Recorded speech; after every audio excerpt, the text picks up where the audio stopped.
My own son tapped his glass and said, "All in favor of removing Dad?" And they all raised their hands, my children, their spouses, right there at Christmas dinner. I hadn't even sat down yet. Then they laughed, as they slid legal papers across the table I built with my bare hands. But they didn't just vote me out of the family. They signed my name on dirty deals I never touched, made me the fall guy. What they forgot?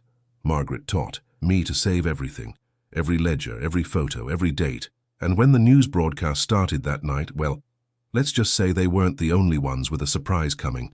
My name is Edward Walker, and I'm 75 years old. Each morning I sit at my cedar kitchen table, the one I built 40 years ago, with my coffee and Margaret's photo watching over me. My eldest son, Michael, daughter Linda, and youngest Jason have been whispering lately about modernizing the family company I founded. They huddle in corners during Sunday dinners, their voices dropping when I pass by. But what they don't know is that Margaret taught me to keep everything, every contract, photo, and ledger, organized in dated files. My late wife's careful habits might just save our legacy. Even now I can hear them in the living room, planning their move while I prepare the Christmas ham in my own kitchen. But let me start from the beginning. I'd spent the morning getting everything just right, same as I had for 40 Christmas dinners before. The silver place cards caught the afternoon light. Margaret's neat handwriting had guided my clumsy attempts at calligraphy. From the kitchen, waves of cinnamon and clove rolled out with the heat, wrapping around the house like a warm blanket. You ever notice how tradition feels different when you're alone? Those little tasks Margaret and I used to share became a sort of meditation. I'd adjust a fork, step back, then adjust it again. Some folks might call that fussy, but I call it respect for the moment. Michael showed up first, right on time. Always was precise, that boy. But something was different in his walk, more boardroom than family room. His suit looked expensive, probably cost more than my first truck. "Merry Christmas, Dad," he said, but his eyes were already scanning the room, like he was taking inventory. Made my shoulders tense, if I'm being honest. Linda breezed in next, all polished smile and calculated cheer. "Everything looks lovely," she said, but she was already pulling out her phone, thumbs dancing across the screen. The way she glanced at Michael reminded me of court witnesses checking with their lawyer. Then came Jason, swagger and all, talking before he even cleared the doorway about some influencer partnership that would revolutionize the brand space, whatever that means. In my day, we built things you could touch, not whatever brand space is supposed to be. I remember when this dining room was just bare studs and potential. Now every inch had a memory. The crown molding Margaret insisted would make it grand, the wall sconce that took 3 tries to get just right. My kids grew up in these rooms, learned to walk on these floors. Funny how walls can hold so much history, isn't it? Margaret's chair sat empty at the head of the table, like it had since we lost her 2 years back. I'd placed a sprig of holly by her plate, our little tradition. My throat got tight looking at it, but I pressed on. There's dignity in carrying forward, that's what she'd say. "Before we eat," I said, reaching for the envelopes I'd prepared, "I want to continue your mother's tradition." Each year she'd tuck away a portion of our earnings, converting them into savings bonds for the grandkids, simple gifts that grew over time, just like family should. The grandchildren gathered round as I handed them out, explaining how each envelope held not just money, but a piece of our family's belief in building slow and steady. "Your grandmother," I told them, "believed in planting seeds for tomorrow." I raised my glass then, Margaret's crystal catching the light just so. "To continuity," I said, "to building on what came before." The words felt right in my mouth, solid as oak. But that's when Michael cleared his throat, all lawyer-like, and tapped his spoon against his glass. The ring of crystal cut through the room like a warning bell. "Before we dig in," he said, "there's a quick housekeeping item we need to address." He reached down beside his chair and pulled out a yellow legal pad. Something in my gut tightened. The same feeling I'd get when a foundation didn't look quite plumb. The room went quiet, except for the tick of the kitchen clock, the one Margaret and I bought our first Christmas here. I wanted to believe this was just business as usual, maybe some company update or trust fund detail. But 40 years of reading blueprints teaches you to spot when something's not quite square. Michael stood, straightening his tie. "It's time," he said, looking around the table, but not at me, "for a vote on Dad's role." The room turned to ice as Michael cleared his throat. I'd seen that look before. The same one he wore when telling suppliers their services were no longer needed. As trustees, Michael said, shuffling papers like a dealer at cards, we've been monitoring the family's financial position.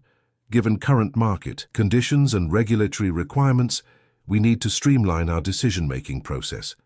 Ever notice how people use big words when they're about to do something small? I watched my son, my firstborn who once couldn't sleep without his wooden truck beside him, transform into a stranger in an expensive suit. Linda leaned forward, all business now. Dad, the markets are changing faster than ever. We can't afford any hesitation in our responses. She glanced at Michael like a student checking answers. The risk exposure is simply too high. Risk? The word felt wrong in my mouth. I built this company on calculating risks, every beam, every joint. That's exactly the point, Jason cut in, smirking like he'd caught me in some mistake. Construction isn't exactly relevant anymore. We're talking digital transformation, social media presence, brand partnerships. He waved his hand as if brushing away sawdust. The old ways just don't cut it, the old ways. I looked down at my hands, calloused, scarred from decades of honest work. These hands had signed every paycheck, approved every contract. Now they were being called obsolete by a boy who'd never lifted anything heavier than his phone. All in favor of restructuring management authority. Michael's voice carried the weight of rehearsal. The motion includes removing Dad's decision-making power in both the trust and company operations. Hands went up like scaffolding. Michael's first, then Linda's, precise and planned. Jason's shot up with eager speed, followed by Michael's wife and Linda's husband. 5 votes, clean and quick, like a saw through pine. The grandchildren kept their eyes down, pushing food around plates their grandmother had chosen. The silence from their end of the table spoke louder than any vote. Motion carries, Michael announced, sliding a thick envelope across the white tablecloth Margaret had starched every Christmas. The lawyers have prepared everything. It's quite straightforward, really. My fingers wouldn't work right as I opened it. Legal language swam before my eyes, words like cessation and immediate effect jumping out like splinters. Linda, always the explainer, started in, "You'll maintain your basic benefits, of course, but management rights, signatory authority, access to the primary accounts, those transfer to the board. It's cleaner this way." Cleaner. Like washing away decades of foundation. Someone laughed, probably Jason, and others joined in, a harsh sound that bounced off walls I'd insulated myself. Every chuckle felt like a nail gun to the chest. "Really, Dad," Michael said, checking his watch, "this is for the best. The company needs to move forward. We need to protect our interests." "Our interests? Not my interests. Not anymore." My fork slipped from numb fingers, clattering against Margaret's good china. The sound cut through the chatter, through the fog settling in my head. I couldn't catch my breath right, like the time a crossbeam shifted and caught me in the ribs. I stood up slowly, my napkin falling to the floor like surrender. The chair, the one I'd reinforced just last spring, scraped against hardwood I'd laid with my own hands. The porch door never looked so inviting. 3 steps away. 2. 1. "Don't make this dramatic, Dad." Michael's voice followed me like a shadow. "We're just being practical. Practical. Like measuring twice and cutting once. Like building a life brick by brick, only to have someone call it outdated." I reached for the doorknob, the brass cool against my palm. Behind me, the laughter started again. Softer now, more confident. They probably thought they'd handled things well, clean, professional, efficient. Just business, nothing personal. Except when you're 75, everything's personal. Especially betrayal. The December air hit me like a slap. My breath came out in little clouds as I gripped the porch railing, the same oak boards I'd sealed every spring since '82. Behind me, laughter filtered through the door, muffled but unmistakable. The wreath Margaret had made years ago scratched against the glass with each gust. Its red ribbon faded, but still holding on. You know that moment when your whole world shifts, but the rest of the world just keeps turning. Cars still passed on the street. Christmas lights still twinkled across the neighborhood, and somewhere a dog was barking at nothing in particular. Everything normal, except nothing would ever be normal again. I flexed my fingers against the cold wood, trying to ground myself in its familiar texture. The porch light caught the bare spot on my left hand where my wedding ring used to sit. I'd taken to wearing it on a chain after losing weight this past year. Funny how you notice small details when big things fall apart. Inside, someone clinked a glass, probably passing around more wine to celebrate their victory. My stomach churned at the thought of them in there, dividing up what I'd spent a lifetime building. The trust fund I'd established for the grandkids' education, the company shares I'd distributed so carefully, the home I'd constructed beam by beam, all of it now under their streamlined management. A car door slammed nearby, pulling me from my thoughts. Ruth Palmer, our neighbor from across the street, was making her way up the sidewalk. She carried one of her signature casseroles, but her usual, warm smile was replaced with something more urgent. Ruth had lived across from us for 30 years.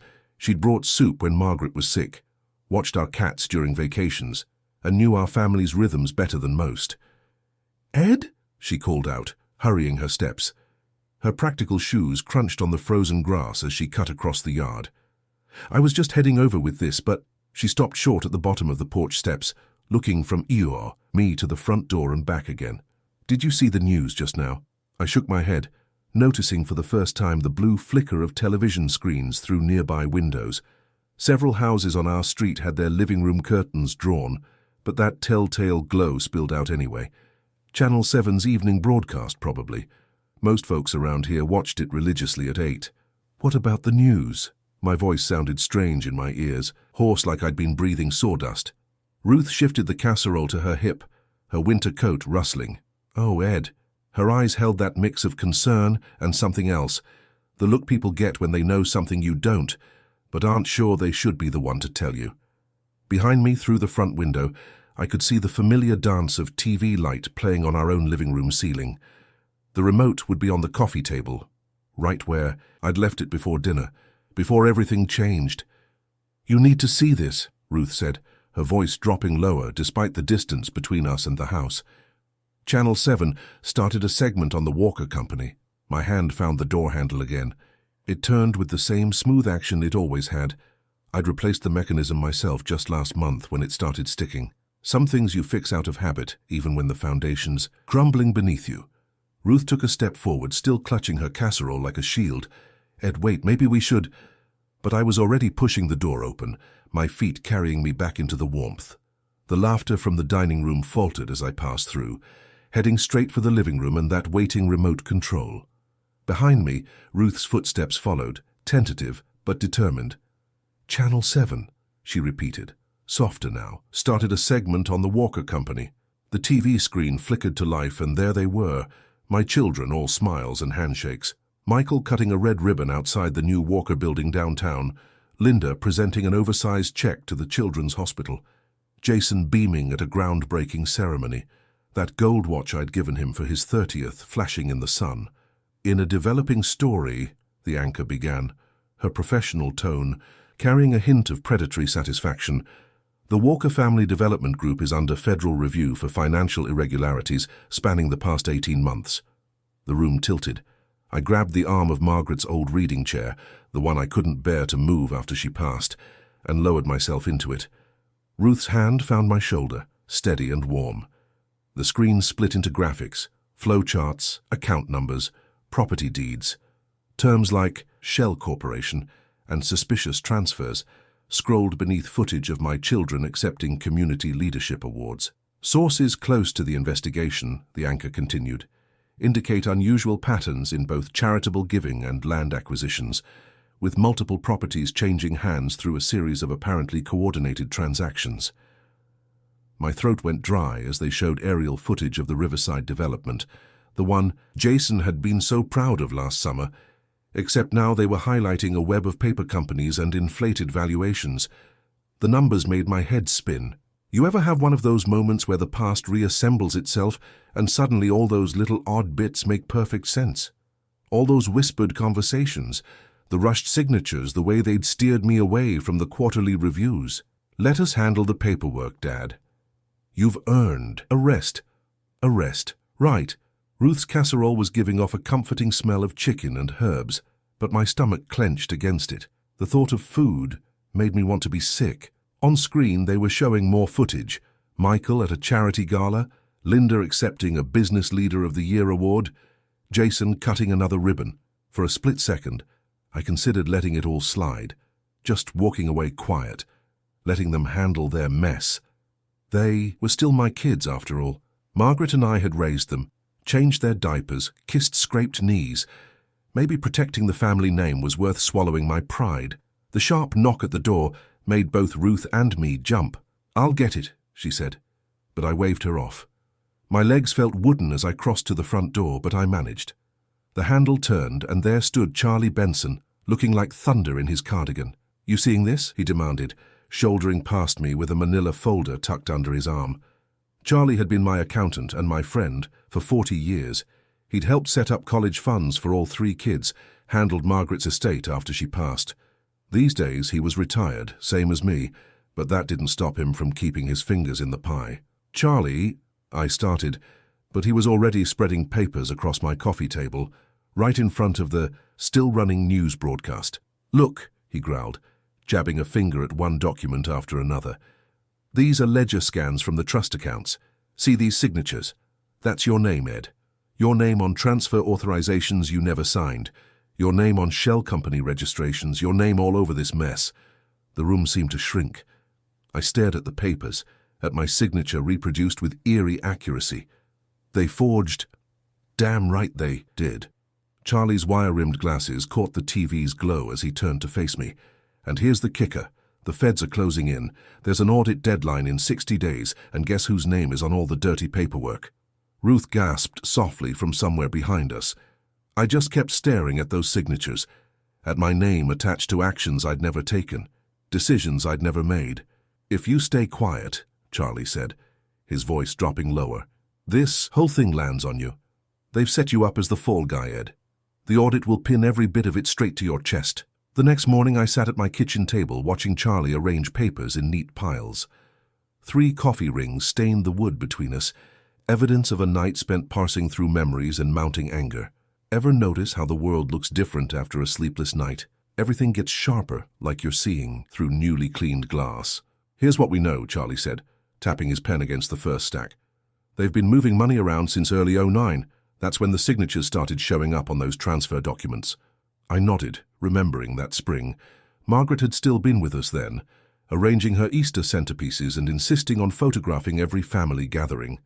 The thought hit me like a hammer to the chest. "The photos," I muttered, straightening up. "Margaret's albums." Charlie's eyebrows lifted behind his wire rims. "What about them?" "She dated everything, labeled every picture with who was there, what we were doing." My hands stopped shaking as the pieces clicked together. "Including holiday dinners where contracts were signed, trust amendments, company paperwork. You're telling me your wife accidentally documented who was holding what papers, when?" I pushed back from the table. "And she wrote it all down in that perfect handwriting of hers. Times, dates, everyone who was present." Charlie's eyes lit up.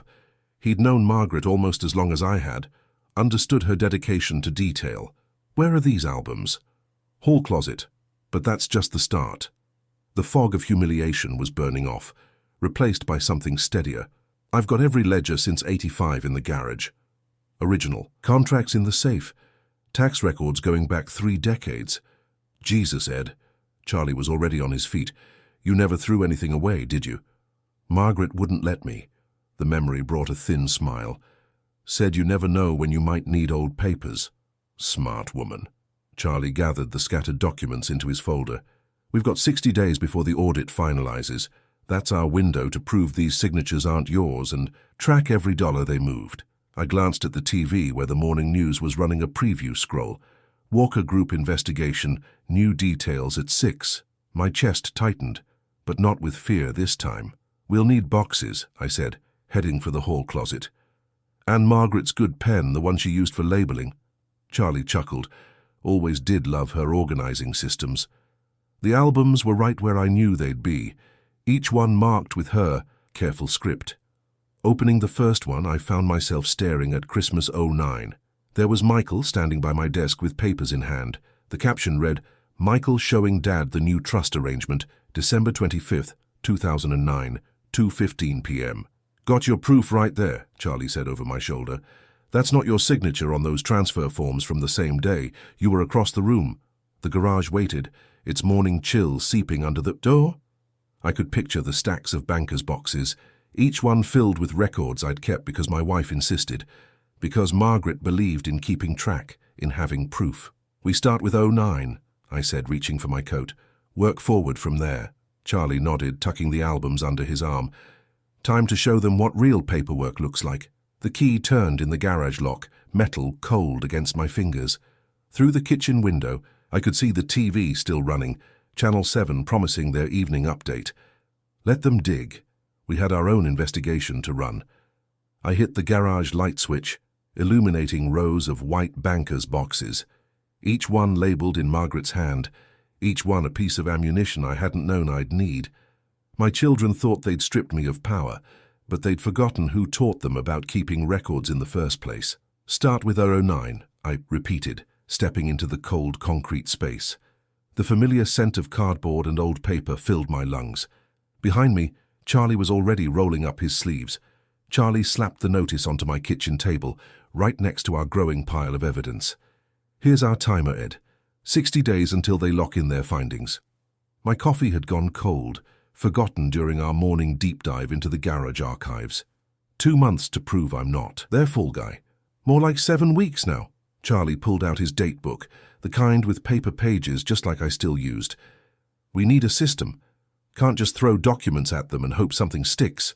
I reached for Margaret's day planner, the one she'd used to schedule everything from dentist appointments to dividend payments. Margaret would have had a method. "That's it." Charlie started sketching out a calendar. "Mondays we tackle contracts. Every single signature, every initial, every date. Wednesdays for following the money." I could see the pattern forming. "Bank transfers, wire dates, who authorized what. And Fridays," Charlie tapped his pen, "that's for your wife's photo collection. Matching faces to papers, proving who was where when things got signed. You know those moments when a fog lifts and suddenly you can see the whole road ahead? That's what hit me. I pulled out Margaret's colored sticky notes. She'd kept them in perfect rainbow order, and started marking documents. "Blue for Michael's signatures," I said, pressing a tag onto a trust amendment. "Yellow for Linda's authorizations. Red for anything with my name that I didn't sign." Charlie nodded, catching on. "Green for clean transactions, orange for suspicious ones." He held up a thick folder. "And purple for photo evidence that backs up our timeline." We worked through that morning like we were back in our prime, when deadlines meant something and precision mattered. Every document got tagged, every photo labeled, every bank statement highlighted. The wall behind my kitchen table started looking like one of those detective boards you see in crime shows, but with Margaret's organizational touch. Then my phone buzzed. Michael's email hit like ice water. "Dad, heard you're accessing old records. Strongly advise against interfering with ongoing processes. Consider your position carefully." I showed it to Charlie, who snorted. "Guess we're making them nervous." Another buzz. Linda this time. "Dad, please rest. Let the professionals handle this. We're worried about your stress levels." "Worried about their own levels, more like," Charlie muttered, pinning another document to our timeline. The TV hummed in the background. I'd started keeping it on Channel 7 all day. Their afternoon update caught both our attention. Sources close to the investigation suggest a senior figure in the Walker Group may bear primary responsibility for questionable transactions. Charlie switched it off. "They're setting you up, Ed. Trying to make you the senior figure they can blame everything on." I looked at our wall of evidence, then at Margaret's calendar still open on the table. She'd marked every family dinner, every holiday gathering, every casual signing of papers that our children had orchestrated. Proof, waiting in her neat script. 53 days, I said, flipping the wall calendar to its next page. The numbers seemed to stare back at me, each one ticking down to when the auditors would make their final call. That's when we heard the mail slot clatter. Charlie got there first, coming back with a certified letter in his hands. The return address made my stomach tighten. Federal Financial Review Board. "They want to interview you," Charlie said, scanning the contents. "Next week. Say they've got some clarifying questions about transactions made under your authority." I reached for Margaret's good pen, the one she'd used for all important documents, and marked the interview date on our timeline. 53 days to prove what my children had done. 53 days to show who really controlled those accounts. The morning sun hit our evidence wall, making those colored sticky notes glow like stained glass. Each one marking a choice my children had made, each one part of the truth they thought they could bury. A truth written in Margaret's hand, waiting all these years in her careful records. Waiting for the moment when someone needed to know exactly who stood where, holding what, on every date that mattered.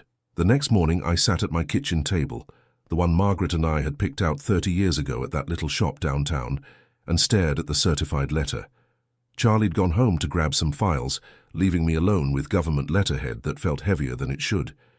You ever notice how official papers have a way of making your coffee go cold? I pushed aside my untouched cup and pulled out my reading glasses. "Mr. Walker," it began, all formal and crisp. "Your presence is requested for an investigative interview regarding Walker Group financial activities between 2009 and 2023. Please prepare documentation supporting your role in corporate decision-making, trust administration, and asset management." They'd highlighted a 3-hour window next Tuesday, 9 a.m. sharp. My hands weren't quite steady as I reached for the first empty binder. "Start with the basics," I muttered to myself, the way I used to when teaching my kids about tool organization. Everything in its place. I pulled out ledger copies first. Charlie had helped me organize them chronologically, each tab marked with dates and transaction types. The printer hummed, spitting out highlighted sections where my signature appeared on papers I'd never seen. Then came the contracts, property deals, equipment leases, partnership agreements. Some legitimate, others, well, let's just say Michael and Linda got creative with dates and details. I slipped each one into plastic sleeves, careful not to smudge the highlighting Charlie had done. The photos were last, Margaret's holiday albums, each one labeled with her precise handwriting. Christmas 2019, Michael holding a pen over trust documents while Linda watched. Easter 2020, Linda passing papers across the ham. Thanksgiving 2021, both of them huddled at the sideboard with lawyers I didn't recognize. You know what really got to me? The laughter in those photos. Everyone smiling, glasses raised, like they weren't slowly pushing me toward the edge of my own life. That Christmas dinner replay hit hard. Michael standing up, that yellow notepad in hand, those practiced words about Dad's role. My hand hovered over the phone. Maybe I should call them. Apologize for making waves. Withdraw from the whole mess. I mean, what was I really proving here? That my own children had outmaneuvered their old-fashioned father? The front door creaked. Margaret had always meant to fix that squeak, and Charlie's footsteps broke my spiral. "Don't even think about it," he growled, dropping more files on the table. "I know that look, Ed. That's your maybe I should let it go face. They're still my kids, Charlie, and you're still the guy whose name they used." He tapped the binder with a thick finger. "You stay quiet now. You're saying you did this, all of it, every crooked deal, every suspicious transfer." I rubbed my eyes under my glasses. What if I just... Silence equals guilt? Charlie's voice had that same tone he'd used 40 years ago when checking my first business taxes. "You really want Margaret's legacy to be her husband taking the fall for their schemes?" That hit home. Margaret had kept those photos, labeled those albums, saved those receipts, like she knew somehow that someday the truth would need to be told. The printer churned out the last tab just as Charlie checked his watch. "Tuesday at 9, he said, tearing yesterday's page off my kitchen calendar. "That's when we show them exactly who signed what and when and why." I looked at our work spread across the table. 3 binders, black for ledgers, blue for contracts, red for photos. Every piece of paper tagged, every signature highlighted, every date confirmed by Margaret's careful records. The morning sun caught her picture by the salt jar, and I swear I could hear her voice. "Everything in its place, Edward, everything in its place." Tuesday morning hit different than most.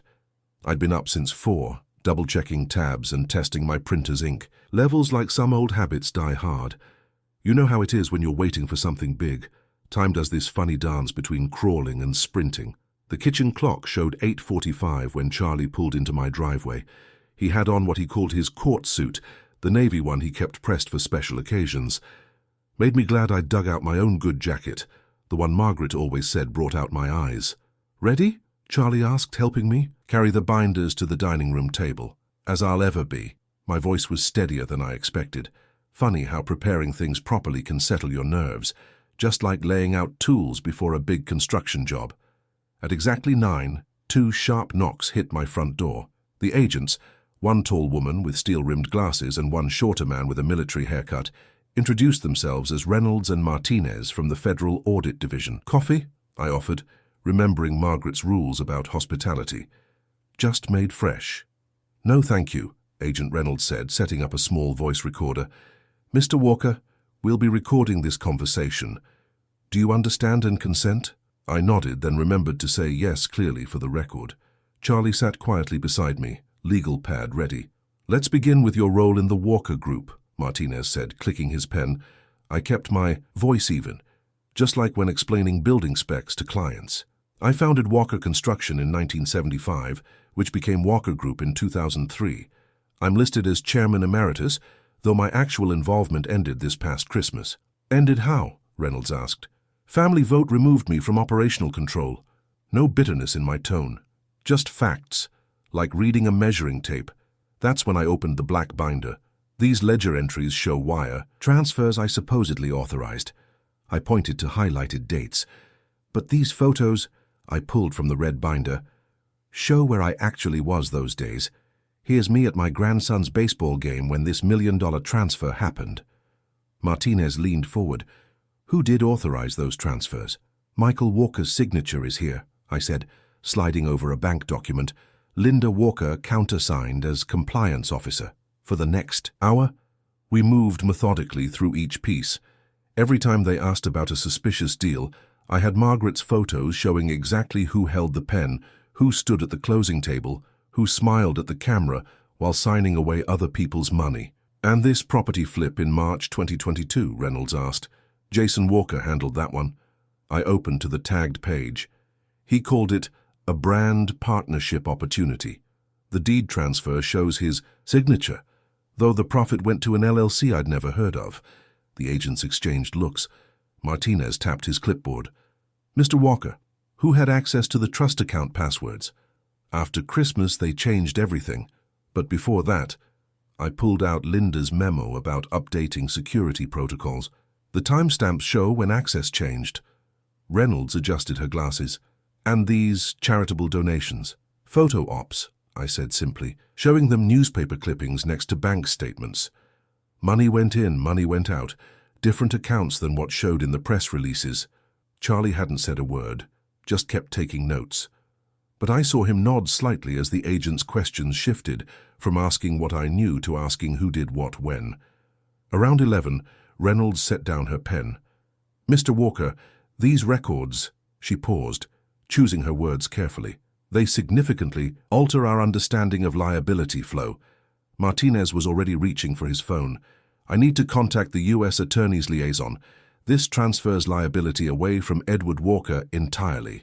I felt a weight lift, not triumph exactly. More like the relief of finally setting down a heavy beam after carrying it too long. "Would you be willing to make a formal statement?" Reynolds asked, her tone notably gentler than when she'd arrived. Before I could answer, Martinez had someone on the line. "Yes, we're going to need to revise the target list," he said, turning slightly away. "The father's records change everything.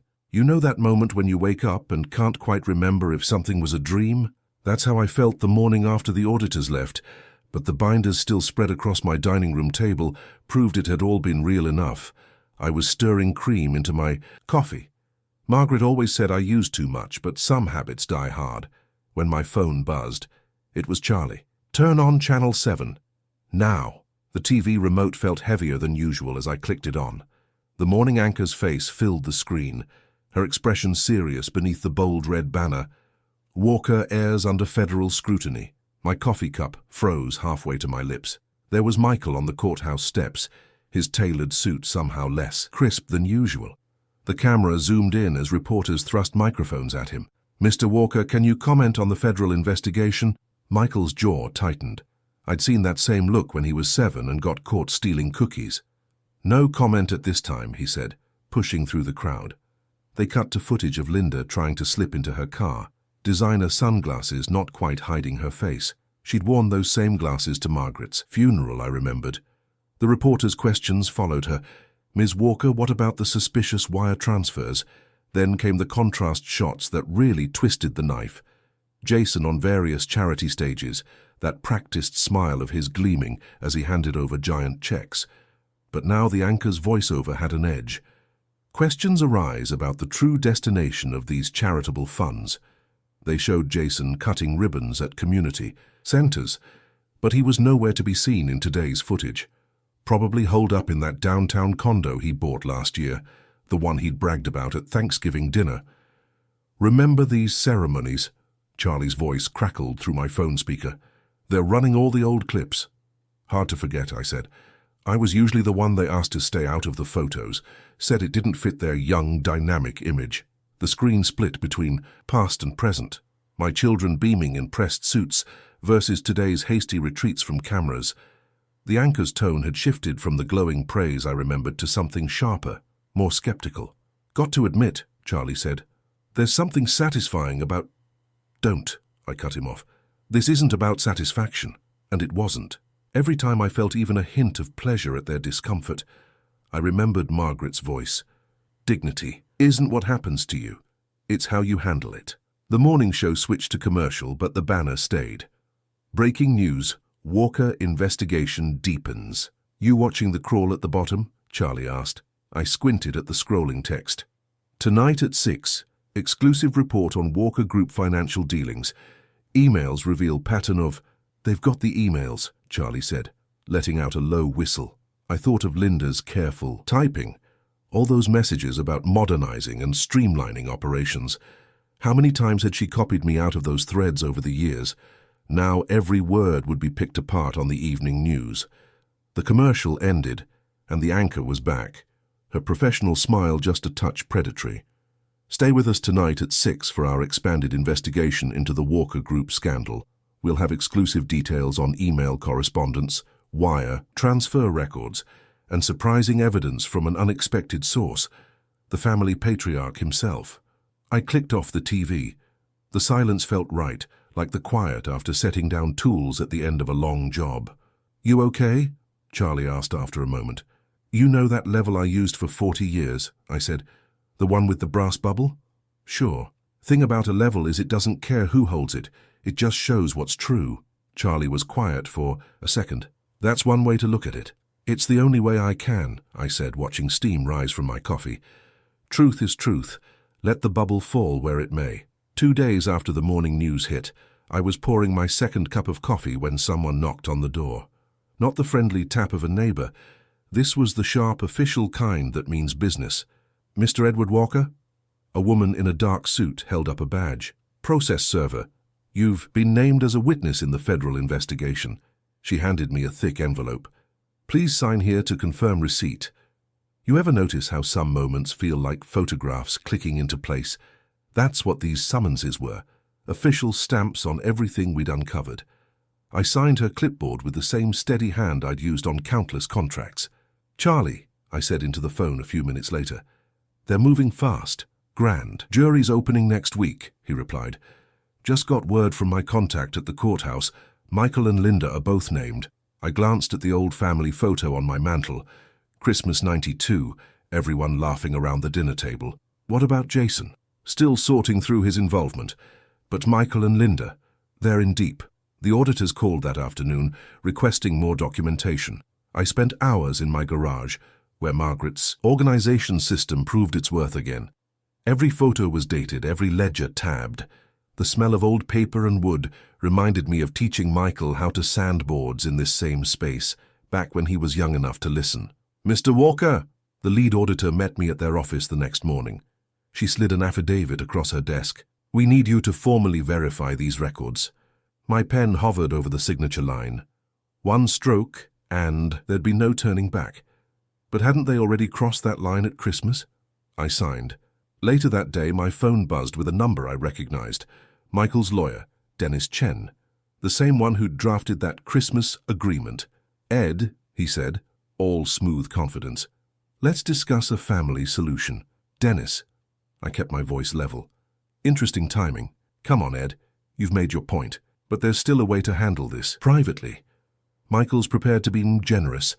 I thought of all those charity photos, my children's practiced smiles.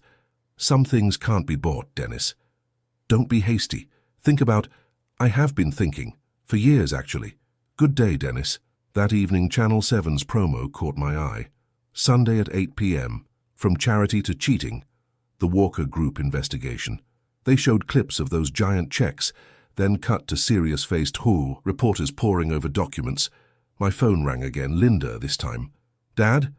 Her voice had that diplomatic tone she'd perfected over the years. Please, we need to talk about this privately, before Sunday's broadcast. I'm listening, I said, though I knew what was coming. This will destroy everything we've built, the company, our reputations. She paused. Can't we find a fix? As a family. The TV was still running the promo. They zoomed in. On an email signature block. Linda Walker, Executive Vice President. Above it, words about reallocating charitable funds stood out in sharp focus. Linda, I said, do you remember when you were 10? You broke your mother's favorite vase. Dad, this isn't... You tried to glue it back together before anyone saw, but your mother, she said, broken trust is like broken glass, Linda finished quietly. You can't hide the cracks. That's right. But Dad, I've got to go, Linda. I watched her email filling the screen again. Seems I'm not the only one who kept careful records. The line went quiet for a moment. Then so soft, I almost missed it. I never thought it would come to this. Neither did I, honey, neither did I. My finger found the red button ending the call. On the TV, they were showing the promo one more time. Sunday at 8 p.m.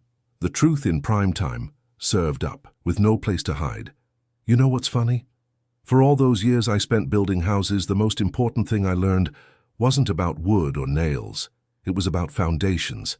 If they're not true, nothing above them can stand for long.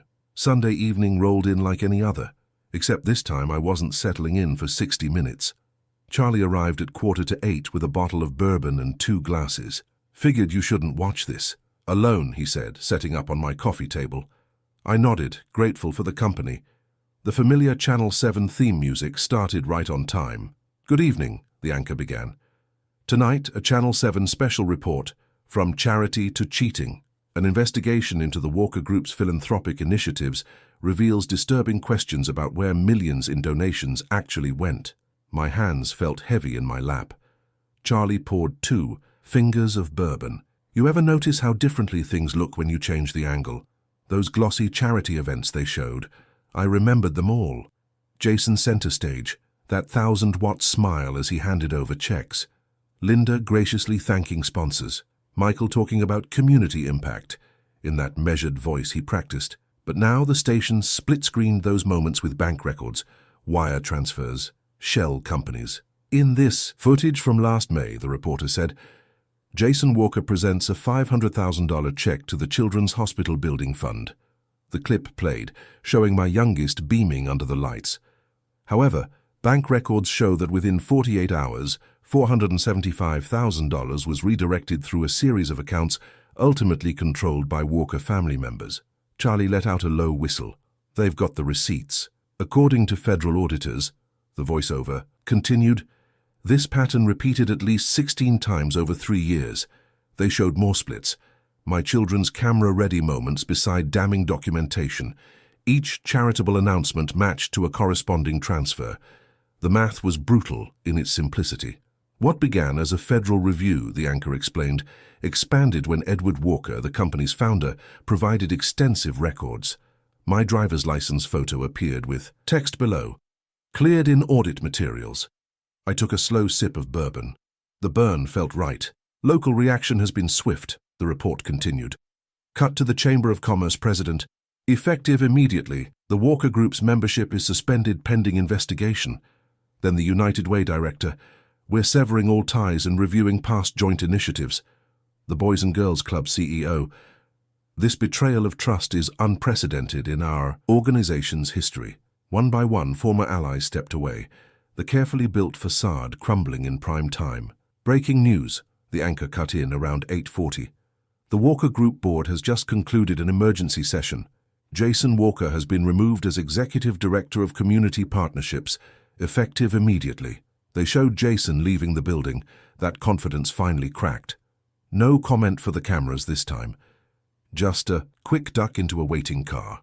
Charlie refilled our glasses. Your boy's not smiling now. He's still my boy. I said quietly, because that was the hell of it. They were still my children, even now. The broadcast kept rolling. Financial experts explaining the schemes, ethics professors discussing moral failures, former employees sharing suspicions they'd had but feared voicing. At 8:55, the anchor's hand went to his earpiece. "We're getting word?" He paused, listening. "Yes, confirmed from multiple sources. The U.S. Attorney's Office will announce formal charges tomorrow morning at 9 a.m. The screen shifted to a live shot outside the federal courthouse downtown, lights glowing in the growing dark, media trucks already setting up their positions. Channel 7 will carry that announcement live, the anchor continued. For now, looking at the evidence presented in our investigation. Charlie muted the TV. "Ed, you holding up?" I stared at the silent footage still playing. My children's faces, my wife's carefully kept records, all those years of trust. It was like watching a house collapse in slow motion. And I knew better than most how long it takes to build something that can fall so fast. "You know what Margaret always said about karma?" I finally answered. "What's that?" "She said it's just bookkeeping. The numbers always balance in the end." The courthouse stayed frozen on screen, waiting for morning's reckoning, for the final entry in this particular ledger. Charlie raised his glass. "To Margaret's bookkeeping." "To truth," I replied. We drank as the clock ticked toward 9. By 8:30 Monday morning, news vans had turned the courthouse plaza into a media camp.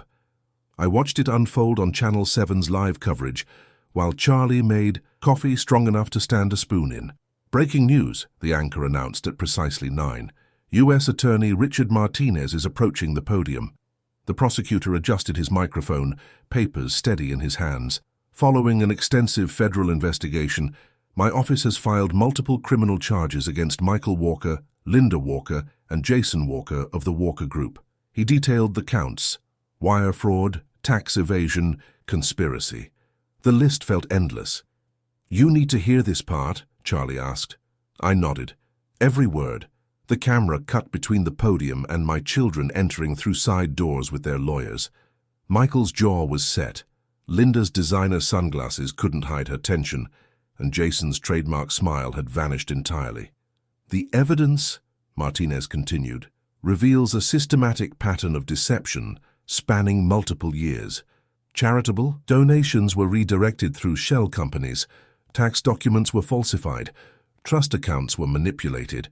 He paused, shuffling papers. "I want to specifically note that Edward Walker, the company's founder, has been fully cleared of any wrongdoing. His cooperation proved instrumental in untangling this web of financial misconduct." The questions started flying. "Will there be plea deals? What are the maximum sentences? Has asset forfeiture begun?" Charlie muted the TV. "You don't need the play-by-play." But I kept watching. Channel 7 split the screen between the press conference and file footage, my children at galas, ribbon cuttings, charity auctions. Every smiling photo now looked like evidence. The morning crawled into afternoon. The coverage didn't let up. Former business partners disavowed connections. Charity boards announced emergency audits. The Chamber of Commerce formally expelled the Walker Group. "The reputational damage appears catastrophic," one analyst explained. "Even if they avoid jail time, their standing in this community is irreparably harmed." Around 4 o'clock, Charlie set a folder on my kitchen table. Speaking of standing, these came from the realtor. I opened it to find closing papers for a small craftsman house across town. Nothing fancy, but solid bones, good sight lines. A workshop out back, most importantly, purchased with my own clean savings. "Closing's tomorrow if you want it," Charlie said. I signed my name alone, on the dotted line. The next evening, I stood in my new driveway as the moving truck pulled away. The house looked different in the dusk light, all sharp angles softening. A few neighbors had already waved hello, their curiosity friendly rather than suspicious. I'd brought one box in myself, earlier, Margaret's holiday decorations. Now I reached inside and lifted out her favorite ornament, a delicate glass teardrop she'd bought our first Christmas together. The crystal caught the porch light, scattering little rainbows across my hands. You know that moment when you finally set something right? When the pieces click into place and you can breathe again? That's what I felt as I hung that ornament on my new front doorknob. Simple, clean, true. The glass spun slowly, reflecting in the sidelight window. Each turn showed a different facet, like Margaret was winking at me, saying she knew all along that truth would win. I stood there watching it sparkle and thought about respect. How we earn it, lose it, reclaim it. The kind that matters isn't wrapped in fancy paper or measured in dollar signs. It's built by hand, tested by fire, and proven in the quiet moments when no one's watching. My voice was soft in the empty hallway, but I knew Margaret would hear. Respect isn't given, it's reclaimed. The ornament caught one last glint of lamplight, steady as a compass pointing home.